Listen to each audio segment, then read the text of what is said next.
Brown sugar বা opioid addiction পেশেন্টদের মধ্যে যাদের ডি এডিকশন কমপ্লিট, মানে যারা এখন আর ব্রাউন সুগার, হিরোইন এই ধরনের ওপিওয়েড নেয় না, বা যাদের ওপিওয়েড সাবস্টিটিউশন থেরাপি ওএসটি চলছে, তাদের ক্ষেত্রে দুটি কমন লক্ষণ আমরা দেখি যা একটু দীর্ঘমেয়াদী থাকতে পারে, যেমন 1 থেকে 2 বছর। প্রশ্ন হলো সেই দুটি লক্ষণ কি যা আমরা খুব কমনলি পাই। প্রথম হলো ঘুম কম হওয়া।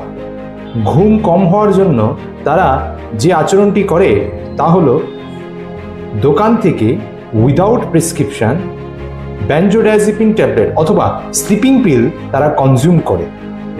এতে টেম্পোরারি ঘুম হয় ভালো, কিন্তু আবার এই ওষুধটাতেই স্লিপিং পিল বা বেনজোডায়াজিপিনে ডিপেন্ডেন্সি বা আসক্তি হওয়ার চান্স বেড়ে যায়। সেক্ষেত্রে আমরা বলি যদি ঘুম কম হয় সেক্ষেত্রে সাইকিয়াট্রিস্ট দেখিয়ে প্রেসক্রিপশন অনুযায়ী মেডিসিন নেওয়াই ভালো। অনেক ক্ষেত্রে মেডিসিন ছাড়াও, যেমন স্লিপ হাইজিন মেনটেন করলে, স্টিমুলাস কন্ট্রোল বা কিছু ক্ষেত্রে কগনিটিভ বিহেভিয়ার থেরাপির মাধ্যমেও কিন্তু কম ঘুমের ট্রিটমেন্ট সম্ভব। দ্বিতীয় লক্ষণ যেটা আমরা দীর্ঘমেয়াদী ওপিওয়েড এডিক্টেড পেশেন্টদের মধ্যে পাই যাদের ডি এডিকশন কমপ্লিট, তা হলো অল্পেতে রাগ বা রাগের খুব বেশি বহিঃপ্রকাশ।